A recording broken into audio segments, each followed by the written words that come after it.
In my previous life, I was the CEO's wife, a role everyone seemed to envy. But my husband, Daniel, had been in a severe car accident that damaged his spinal cord and vocal cords. He was left unable to speak and, the doctors said, incapable of intimacy.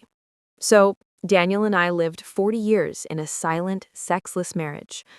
I never complained. Without regret, I lived as a widow in a shared home, spending half my life with a mute until my 60th birthday. I was cleaning his home office when I found a locked drawer. Inside were over 500 receipts for international wire transfers. They were all sent to a woman named Isabella, a dancer he had met years ago but could never be with. It turned out he wasn't unable to speak. He simply didn't want to speak to me. He wasn't incapable of being a man. He just didn't want to be my man. The blow was so great that the bitterness followed me to my grave. Then I opened my eyes, and it was 2004. In this life, I will never suffer wrongs for any man again. The early 2000s were a hotbed for tech startups and new money. Riding the wave of the digital boom, I was going to the city to make my fortune. Crestwood, a new tech hub, had been officially established just a few years prior and was only now hitting its stride. Transportation from my sleepy hometown, Oakville, to there wasn't well developed. In those days, there were no convenient direct flights or high-speed rail links. We could only take a series of long-distance buses. Not only did I have to transfer 3 times along the way, the earliest bus also left on Sunday. I circled a date on the calendar in red. In 5 days, I would leave this remote, backwards town. I borrowed my neighbor Clara's car and drove all afternoon, finally arriving at the bus depot before sunset to buy a ticket. When I turned, I saw Daniel, who had just gotten off a different bus at the arrival gate.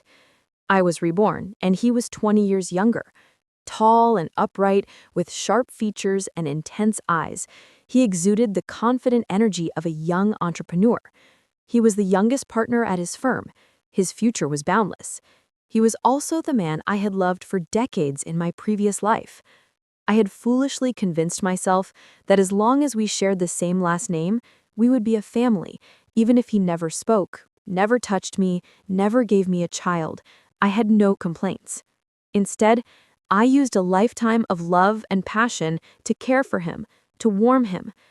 The result was that my whole life became a big joke. Seeing me, Daniel furrowed his handsome brows. He spoke, somewhat displeased. "Chloe, didn't I tell you not to come pick me up?" Only then did I remember that today was the day Daniel was coming home from the city to visit his family. At the same time in my past life, I had sent him an email. I said we'd been engaged for 3 years, and in our small town, a woman is considered on the shelf at 25. So I told Daniel I was tired of waiting and wanted to move to the city with him. In his world, once a man was established in his career, he could settle down, buy a house, and start a family.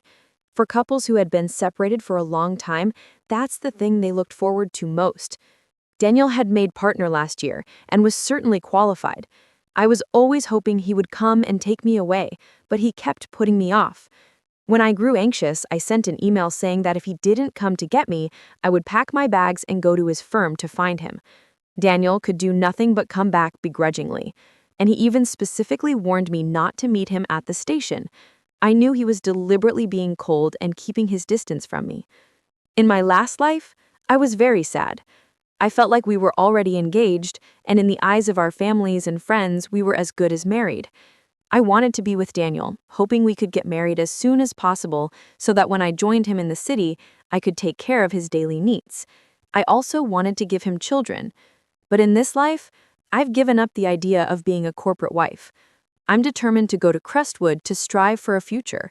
And as a result, I even forgot about Daniel coming back.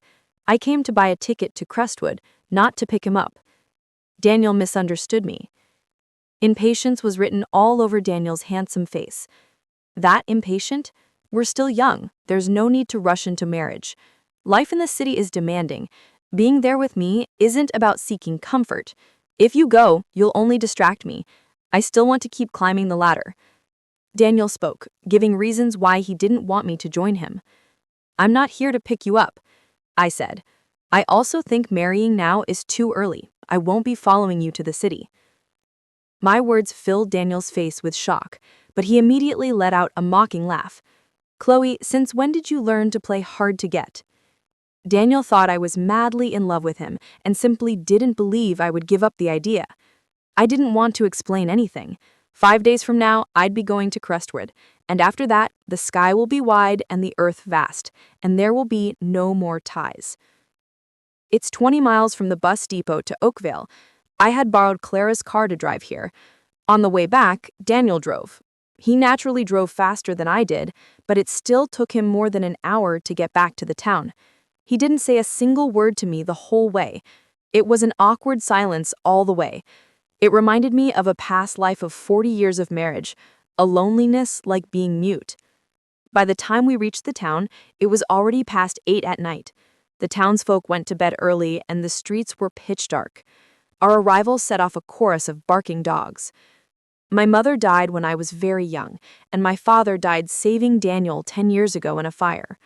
All these years, I had been living with the Cooper family. His parents, Robert and Helen, were very kind and always treated me with the affection due a daughter-in-law. Seeing us enter, Helen warmed food in the microwave while nagging Daniel. "Son, you did the right thing bringing your fiancé to the city. Being together every day, we'll get to hold a big, fat grandson. Sooner?" Daniel pressed his lips tight and said nothing. He was a man of very firm principles. In his previous life, because he hadn't married the woman he loved, he would rather have no children at all and let the Cooper family line die out.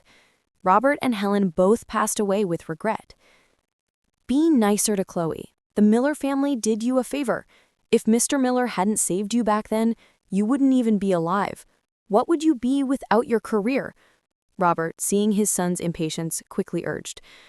"I already said I'll marry her. Stop forcing me, okay? I'm grateful to Mr. Miller for saving me, but it was just a tragic accident. I'd rather have died myself than owe such a huge favor. Let me spend my whole life paying it back." 10 years ago, my father was a volunteer firefighter. That year, a wildfire broke out, and Daniel was trapped. It was my father who rushed in and desperately pulled Daniel out, but he himself, overcome by smoke, did not survive. I became an orphan and have lived with the Cooper family ever since. "Chloe, from now on, you are our family's own daughter. You are Daniel's wife." That promise ruined my whole life. Daniel married me because of that promise, but he felt morally coerced. He resented that I had taken over his life and ruined his true love. So even though he'd been married to me for 40 years, he refused to touch me and scorned speaking to me. "What's with your attitude? Speak properly. You really think that because you're a big-shot executive now, I wouldn't dare to put you in your place, you little brat? Even if you became the CEO of the whole company, I'm still your father." Robert glared, afraid I would be upset. He grabbed the remote control and was about to throw it at Daniel. "Uncle, he's tired. Let's eat first." I spoke to defuse it. "After all, in a few days, I'll be leaving. I just want peace, not a quarrel. I know even more that the angrier Robert gets, the more Daniel will despise me. A stubborn man like him cannot be convinced by force." "Chloe," Helen squeezed my hand and whispered, "you have to reel that man in. Don't coddle him." What a wonderful mother-in-law, right? But it seems fate has denied us any mother-in-law, daughter-in-law bond in this life. Just as he sat down at the table, before he could pick up his fork, Daniel's phone rang. He glanced at it, and his expression tightened. "I have to take this." He grabbed his jacket and walked out of the room without looking back. It was exactly like in his past life. He hadn't even been home long enough for his seat to warm up when Isabella called him away.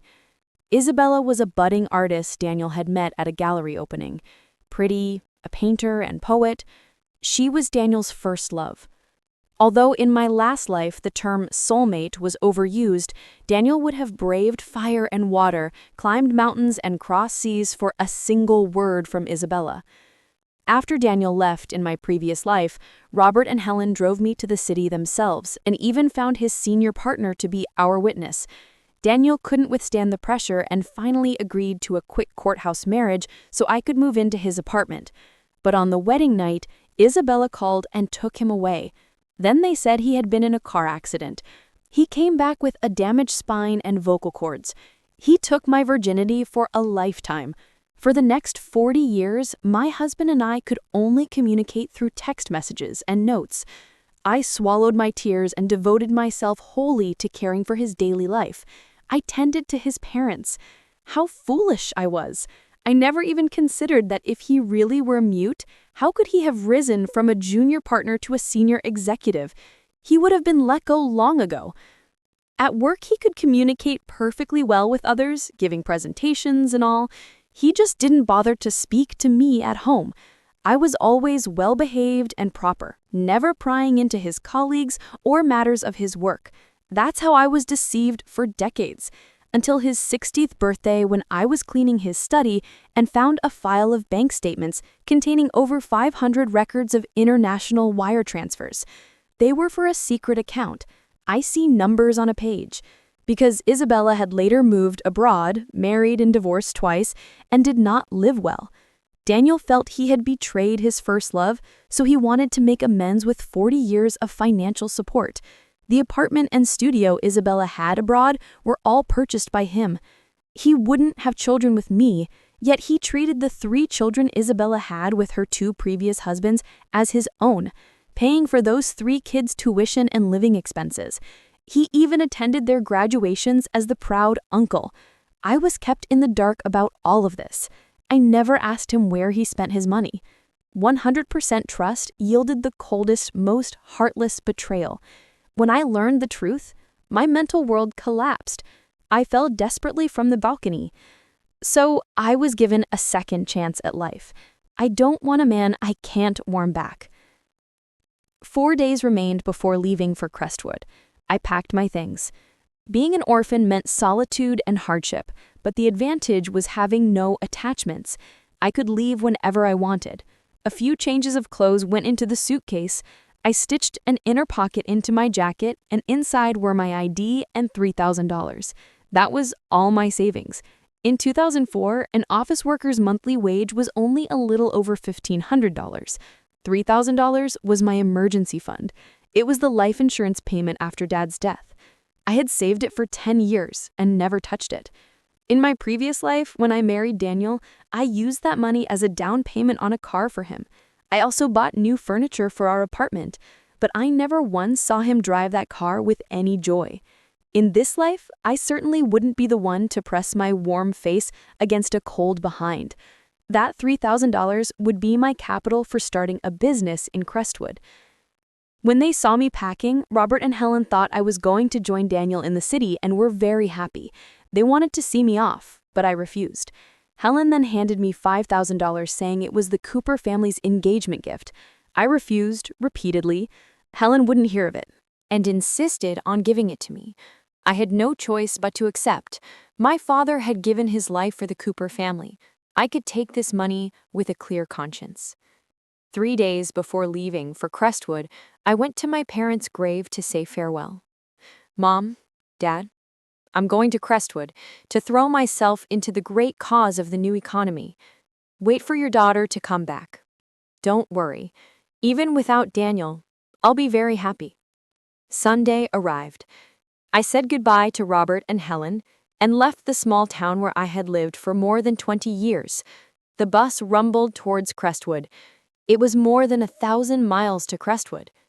3 transfers were required, taking 3 days and 2 nights. I didn't know if it was coincidence or fate. The city where I made my first transfer was the very place where Daniel's firm had its main office. I had 3 hours of free time between buses. I hadn't planned to use this spare time to say goodbye to Daniel. There was no need. He wouldn't miss me. I was just eating a sandwich at a cafe outside the station when unexpectedly I ran into Daniel and saw Isabella. In the early 2000s, business casual was the norm. Isabella wore a vibrant bohemian dress, which made her stand out vividly in the crowd. They were eating here too. A large portfolio bag sat beside Isabella. It contained her art supplies. Apparently, she was going out of town for an exhibition. Daniel had come to see her off. Our eyes met briefly. I didn't want to speak.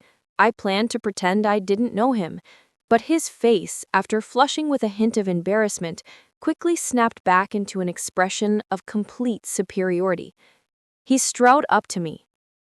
"Chloe, you're getting bolder and making decisions on your own. I didn't come to pick you up. Who told you to come to the city by yourself? Do you think moving here is child's play? Finding an apartment, getting settled. There are a lot of procedures. Aren't you just making things difficult for me?" Ever since we were kids, Daniel had been an exceptional person. He was a star at his firm, and I had always treated him as my dream man. So his confidence had slid into a touch of vanity. "Daniel, I was just passing through, not looking for you." "Ha ha ha," Daniel laughed mockingly. "Chloe, since when did you learn to lie? Not a single true word comes out of your mouth. A few days ago you said you weren't going to marry me. Isn't this just you chasing someone into the city again? I've told you many times, I'm building my career now. I don't want you holding me back." He was about to say more when Isabella, soft and fragile, spoke up. "Daniel, calm down. We're in public. I'll talk to Chloe. She hurried here exhausted to seek you out. Don't let her heart go cold." Only then did Daniel snort and leave the cafe. Isabella moved closer to me. The smile vanished from her face. In a voice meant for only the two of us, she whispered provocatively, "You, a small-town girl? What right does a man like Daniel have to marry you? How dare you cling to him and follow him here? You're shameless. Didn't you just threaten Daniel into an engagement with your father's death? The life of a nobody is worthless. Serves you right if you're dead." She was about to say more. Smack. I had already slapped Isabella hard across the face. I had waited 2 lifetimes to deliver that one slap, so I used every ounce of my strength. 5 clear palm prints bloomed across Isabella's pale face. In my previous life, after I moved to the city, Isabella had said almost exactly the same things. Though furious, I had held back, worried Daniel would think me a shrew. So I didn't strike. In that life, Isabella had purposely thrown herself down and accused me of hitting her. So I had to slap her in this life just to stop her from pretending. A look of astonishment crossed her face. She clearly hadn't expected me to actually strike. But then delight followed. She covered her face and cried out, "Daniel, she hit me." Daniel rushed in at the sound. "Chloe, you've gone too far. Apologize." Isabella pressed her hands to her face, a gleam of triumph in her eyes. In my last life, I was forced to apologize. I cried and tried to explain that Isabella had provoked me first and I hadn't even hit her. But Daniel simply wouldn't listen. He couldn't believe Isabella would say something so vicious. Isabella is an artist. She reads poetry. She's sensitive. I refuse to believe she'd be that mean. I had no obligation to explain myself this time. I couldn't eat. I stood up and left. For the first time in all these years, I defied Daniel. He was already livid. "If you won't apologize, then get out of here. I won't marry a shrew like you." I stopped and turned my head. "Daniel, don't worry. You won't see me again from now on." He suddenly grew a little flustered. "You? What do you mean?" "It means what you hope it does. Fortunately, we were only engaged and never got a marriage license, so our engagement is nullified. From now on, you and I have nothing to do with each other. Don't feel guilty. Although my father risked his life to save you, you are under no obligation to marry me. Like you said, it was just a tragic accident. My father is a good man. He would save anyone in a fire. He wasn't trying to extort you into marrying me. His daughter isn't that bad. She doesn't have to use tricks like this to get married." Hearing me, Daniel's face showed awkwardness and shame. I didn't mean that. I'm very grateful to your father for..." There's no need to be grateful. He's already dead. Those words mean nothing now. I turned my head and walked into the station. Daniel thought my words meant I'd been persuaded to agree to go back to Oakville. He sighed in relief and hurried after me. I'll see you back to Oakville. Give me a few more days about the moving in matter.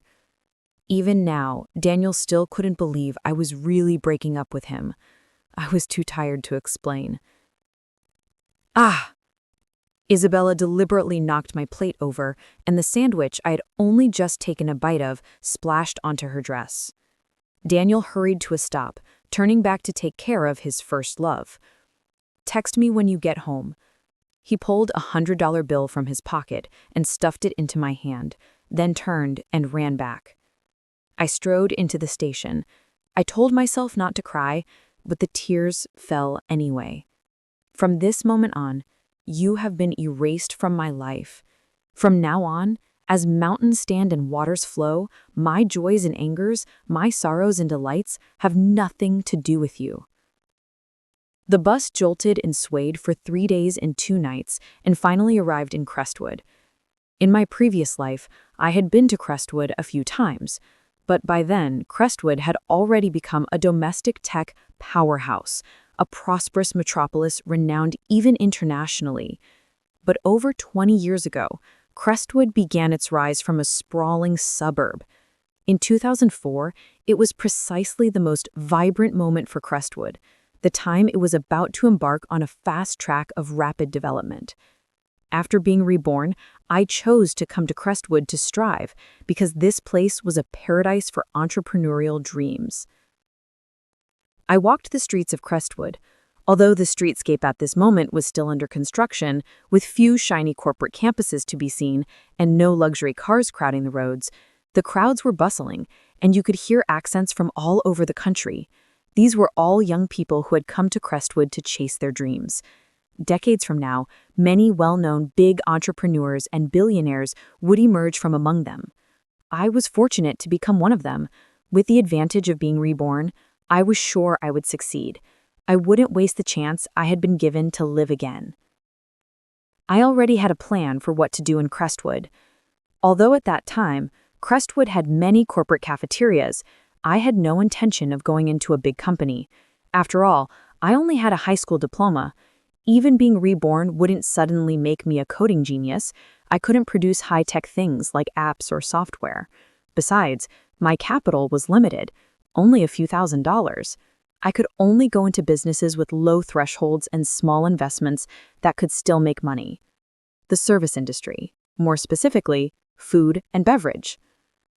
Even though by this era things had opened up and people were allowed to do business, because of mental constraints, most people in society still thought getting a corporate job was the proper path. The best routes were still to join a big firm or get into tech. Best of all was to get into an established company. That was called a career. So small private startups were still rare. Walk down the street, and apart from big chain cafes and fast food places, you could hardly see any unique, independent shops. Take the cafes, for example. The staff at big chains are regular employees, so there's simply no such thing as the customer is God or smile service. The baristas were often unbearably full of themselves. The service was slow, the faces were sour, and the words were sharp.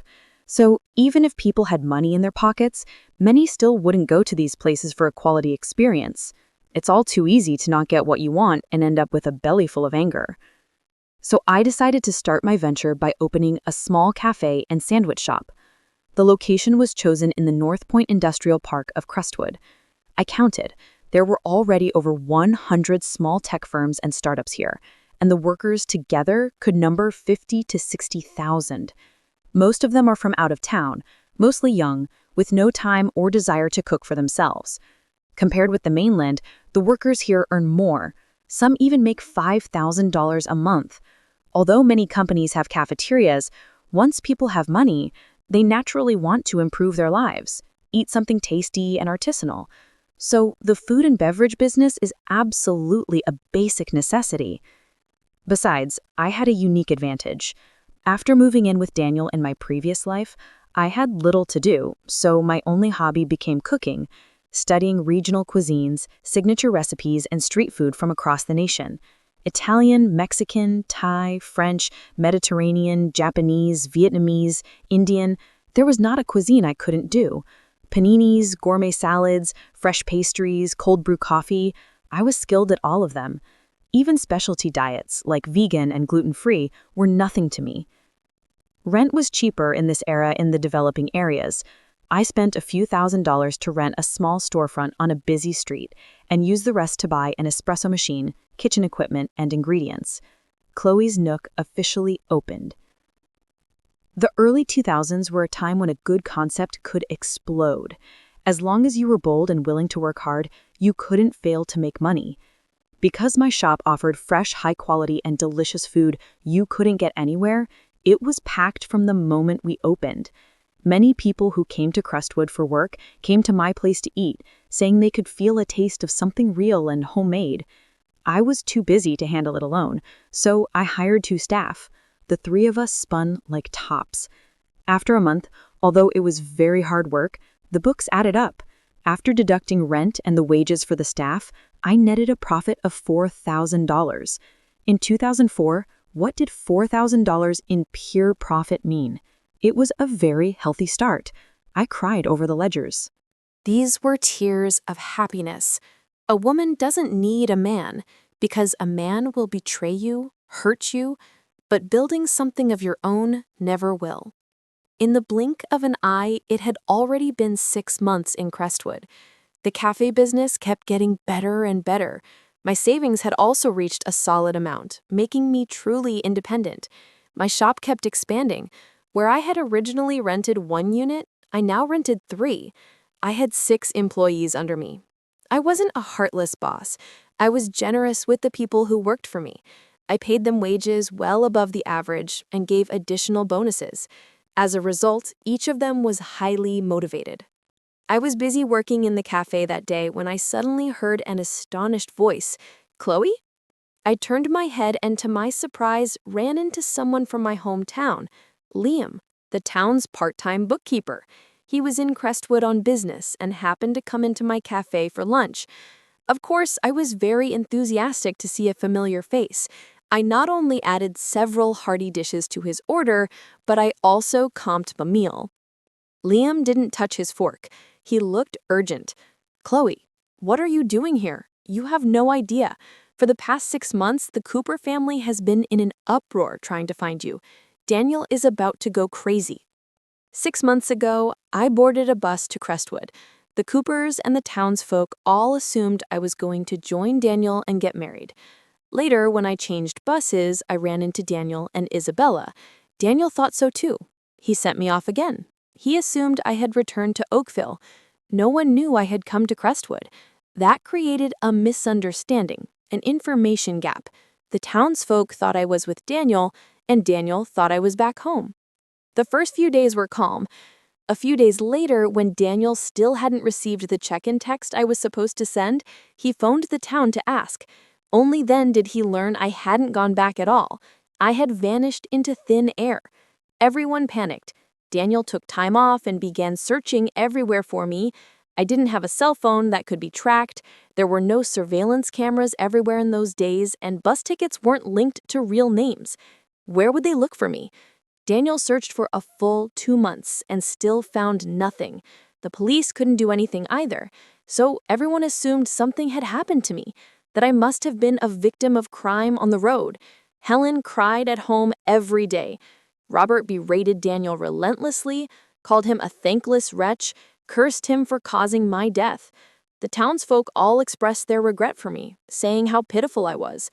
So when Liam suddenly saw me running a cafe in Crestwood, living so vibrantly, he was stunned. "Chloe, come back with me. Everyone is waiting for you." I shook my head. "I'm not going back. I'm doing fine in Crestwood. Please go back and tell Robert and Helen for me that I'm fine and they needn't worry." Liam slapped his thigh hard. "Why are you so stubborn, girl? What about Daniel? Aren't you two getting married?" "No," I shook my head firmly. "He and I have been over for a long time." After Liam left, I kept busy at the cafe. The biggest inconvenience in this era, besides having slower internet, was that online payment systems were still in their infancy.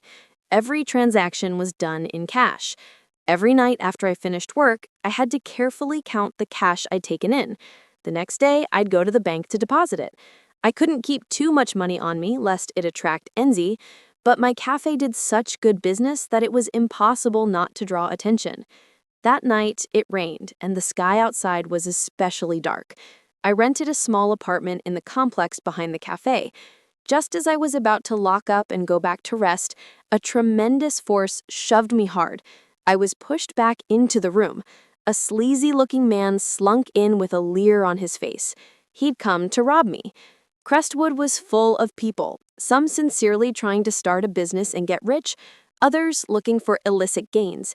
He'd come not only to take money, but with criminal intentions toward me. "You're pretty handsome." The thug pinned me to the counter, about to commit a brutal act. "Ah!" I bit down hard on his hand. He leapt back, clutching the bleeding wound and cursing, "You damn bitch!" He tried to bully me further. I ran behind the counter and grabbed a heavy metal coffee tamper. "Don't come near or I'll fight you to the death." The thug wasn't intimidated, it only brought out his nastier side. "Bitch, I bet you won't last against me." He lunged at me. I would rather die than be defiled. Resolved in my mind, I decided that if I couldn't escape, I would fight with everything I had. At the critical moment, "Don't move," a man burst in. He carried an air of authority. The thug was so frightened he fled, trying to push past him. It was Daniel. Although one of his arms was in a sling, obviously an injury not yet fully healed, he easily subdued the assailant with his other hand. The police arrived and took the man away. After everything was over, Daniel looked at me with a complicated expression. "Chloe, you made me search for you until I nearly lost my mind." Daniel had come after hearing Liam's report. "Come back with me. Everyone at home is waiting for you. I want to marry you. I've already started the paperwork for a proper wedding. Stop this. I've had enough of the blame for the 6 months you vanished." His handsome face was worn with fatigue. "Luckily, you weren't hurt, or else I would never forgive myself in this life." I heard he was willing to marry me, yet I felt not an ounce of excitement or happiness, because to me, this had already become a trivial matter. "Daniel, thank you for saving me, but go back. I will not marry you. I already made that very clear to you before." Daniel was half angry, half ashamed. "Chloe, don't push your luck. I've already compromised. What more do you want? Making a scene like this won't do you any good. Aren't you just jealous of Isabella? We're innocent. We're only kindred spirits." I shook my head firmly. "I'm not playing games. I just don't want to marry you. Whether you marry Isabella or someone else is none of my business. If you're worried you won't be able to explain things to Robert and Helen when you go back, I'll write them a letter, saying it was me who didn't want to marry you, telling them not to pressure you." Hearing me say that, across 2 lifetimes, it was the first time Daniel truly believed I didn't love him, that I didn't want to be his wife. On his face there was shock, confusion, even relief. I could understand all of that. He had finally put down the heavy burden that was me. But what were the feelings of loss and reluctance about? "Do you mean it? Really?" I had already taken out a notepad to write to Robert and Helen. "Daniel, actually, I'm not completely without feelings for you. I just feel like everyone says I owe you. I feel pressure. Feel like marrying you is checking off a task. That's why I rebelled, didn't want to." "Don't say any more. It's not important." I handed the letter to Daniel.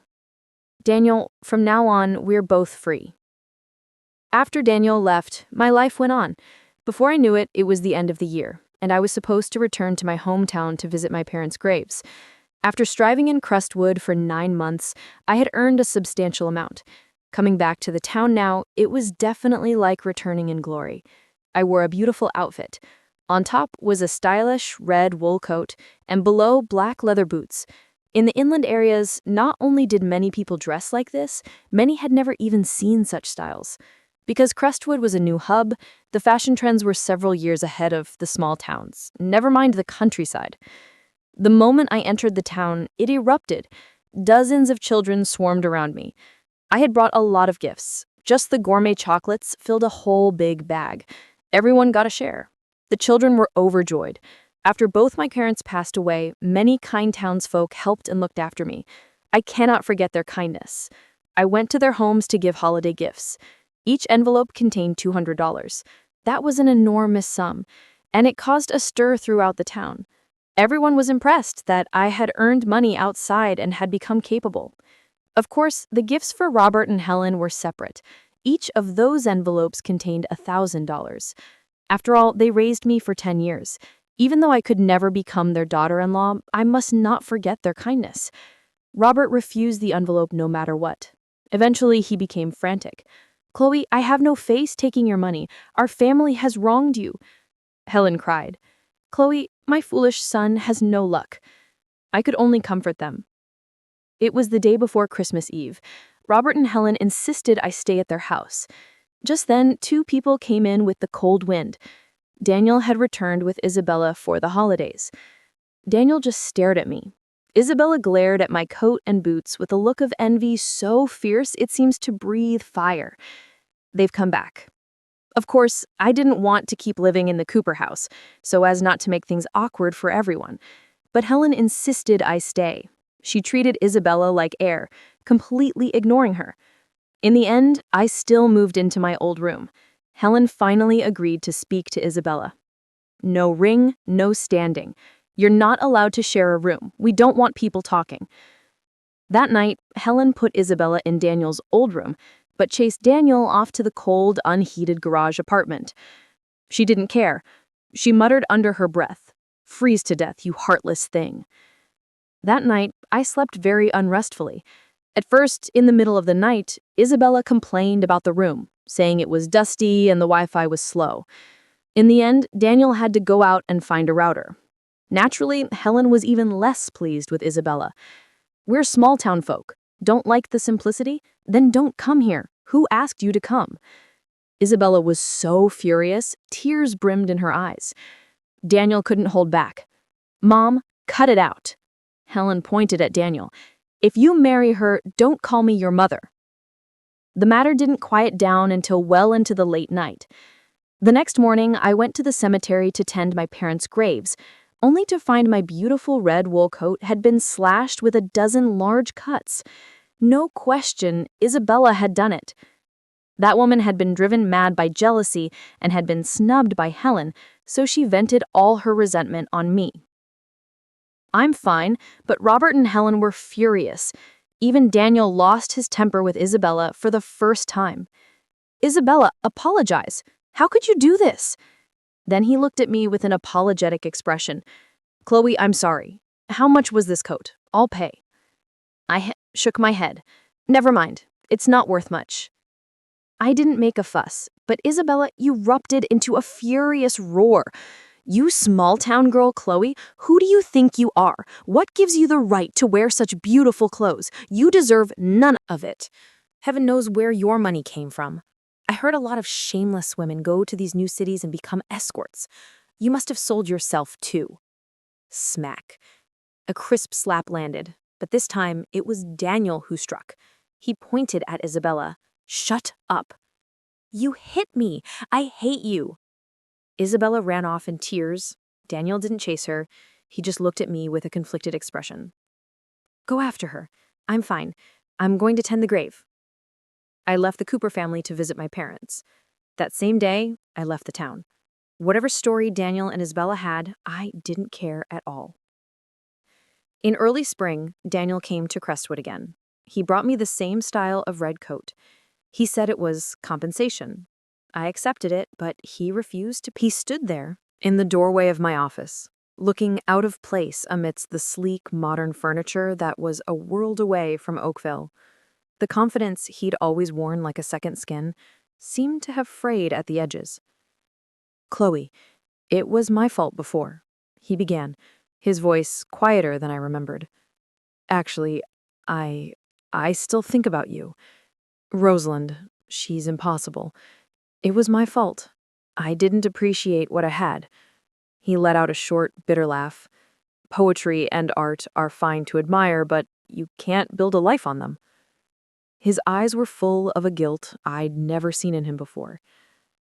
Can we still? It's all in the past, Daniel. I cut him off, my voice even. I turned back to the financial reports on my desk, a silent dismissal.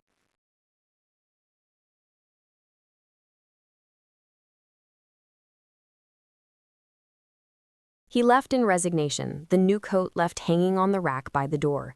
After that, he emailed me almost every month. I never opened a single one. I just selected them and dragged them straight to the trash. A digital funeral pyre for a dead relationship. The years turned like pages in a ledger.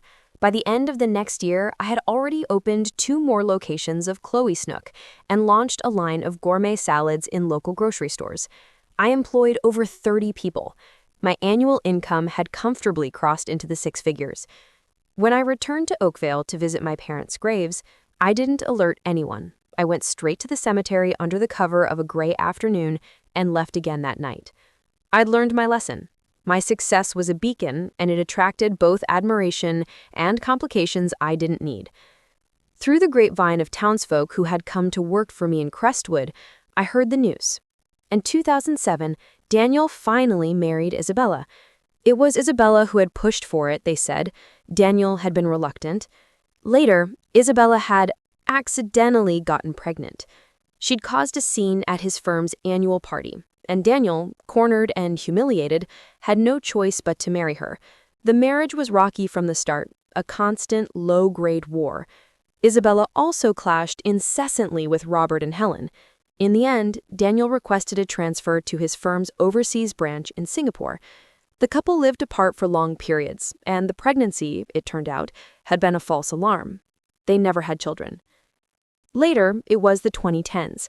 I had already become the CEO of a thriving regional chain. Besides my cafes, my business had expanded into catering for corporate campuses, and I'd invested early in a few tech startups that were blossoming.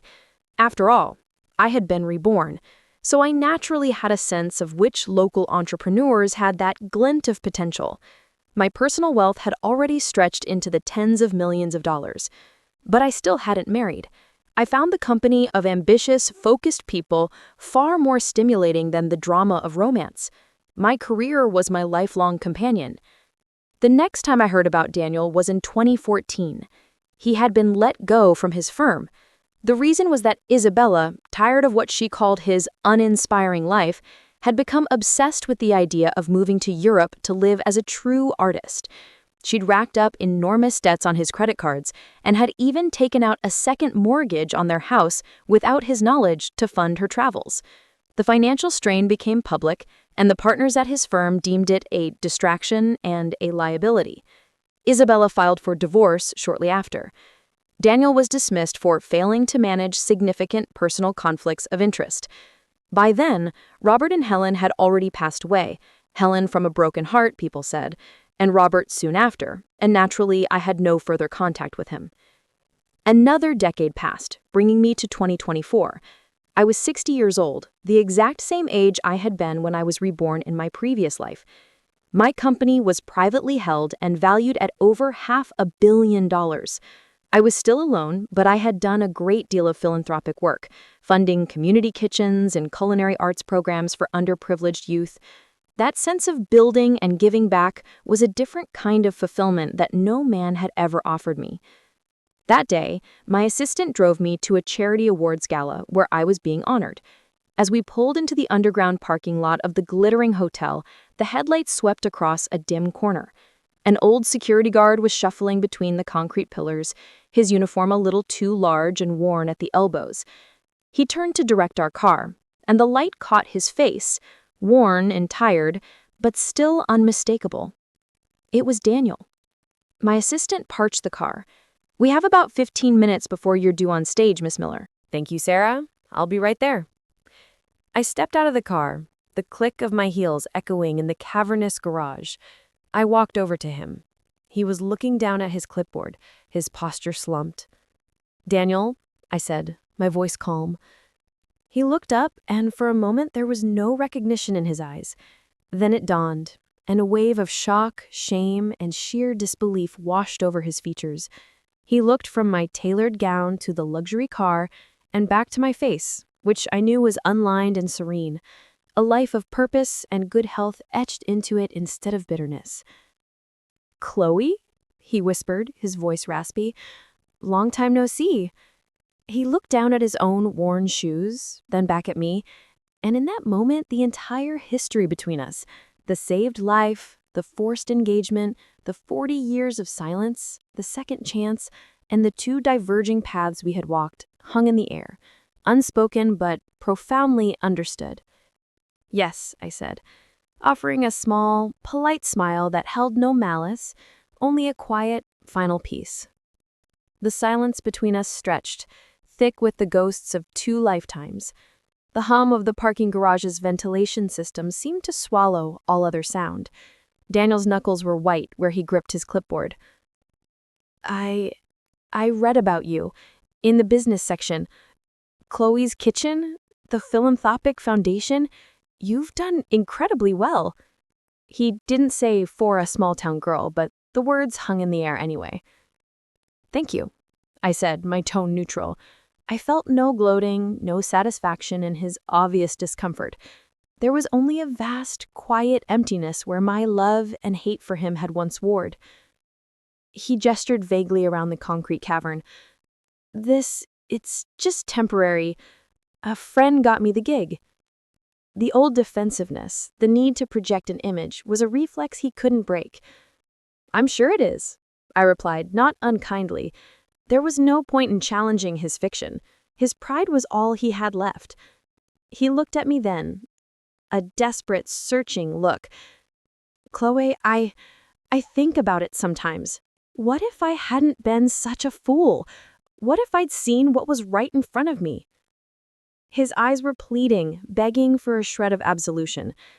I considered him, the boy I had loved, the man who had broken me, the stranger now standing before me. The cycle was complete. Some paths aren't meant to be walked together, Daniel. We both found the lives we were meant to have. The earpiece in my ear crackled softly. "Ms. Miller, they're ready for you in the ballroom." "That's my cue," I said, giving him a final, distant nod. "Take care of yourself, Daniel." I turned and walked away, the silk of my gown whispering against the concrete. I didn't look back. I could feel his gaze on me until I turned the corner toward the elevators, but it felt no heavier than a shadow. The elevator doors slid open to a blaze of light and the sound of a string quartet. The gala was in full swing, a world of crystal and ambition. As I stepped into the ballroom, a young woman from the event committee rushed over, her face bright and eager. "Ms. Miller, right this way. We're so thrilled to honor you tonight." She led me through the crowd. I caught snippets of conversation about market trends and charitable impact. I saw my own reflection in a floor-to-ceiling mirror, a woman in her prime, poised, successful, and utterly self-possessed. The stage awaited. As I walked toward it, I thought not of the security guard in the garage, but of the girl on the bus to Crestwood, clutching her $3,000 in a heart of resolve. I thought of the first sale at the cafe, the pride of my first employee's smile, and the quiet satisfaction of writing a check that could change a life. The presenter at the podium began to speak my name, listing accomplishments that sounded like a dream, but it was my reality. I had built it myself, one brick of determination at a time. I stepped onto the stage, the spotlight warm on my face. I looked out at the sea of expectant faces and smiled. It was a genuine smile, free of the bitterness that had once poisoned me. The past was a closed book. This moment, this stage, this life of my own making, this was my truth. And it was more than enough. The applause washed over me, a warm and genuine wave of recognition. As I stood at the podium, the spotlight wasn't blinding, it was illuminating. It lit the path I had walked alone, and it shone on the future I had built with my own hands. "Thank you," I began, my voice clear and steady in the microphone. "They say success is a journey, not a destination. For me, That journey started with a simple belief that my worth was not tied to anyone else's promise, but to my own promise to myself. I spoke not of bitterness or betrayal, but of resilience. I talked about the courage it takes to choose yourself, about building a community through a simple cup of coffee and a kind word, and about the responsibility that comes with success to lift others as you climb. I shared the story of my foundation, not as a boast, but as a testament to where a single, determined step can lead. The audience listened, captivated. In their eyes, I saw not pity for a woman alone, but respect for a leader. When I finished, the applause was thunderous. As I stepped down from the stage, hands reached out to shake mine, business cards were offered, and congratulations were murmured. I was present, gracious, and fully in my element. Later, as my driver navigated the city lights back to my penthouse, I allowed myself one last thought of the underground garage. I felt a final, quiet release, like the closing of a book I had already read. Daniel was a relic, a monument to a life I had narrowly escaped. His regret was his own to carry, just as my peace was mine to cherish. Back home, I stood on my balcony, looking out at the glittering tapestry of Crestwood, the city I had helped shape. The silence around me was no longer the cold silence of neglect I had endured in my first life. It was a rich, fulfilling quiet, filled with the echoes of my own achievements and the peaceful certainty of my own choices. I had loved, I had lost, and I had been reborn. But most importantly, I had lived, truly and completely for myself. And as I looked out at the endless, shining horizon, I knew with every fiber of my being that my story was, and always would be, a triumph.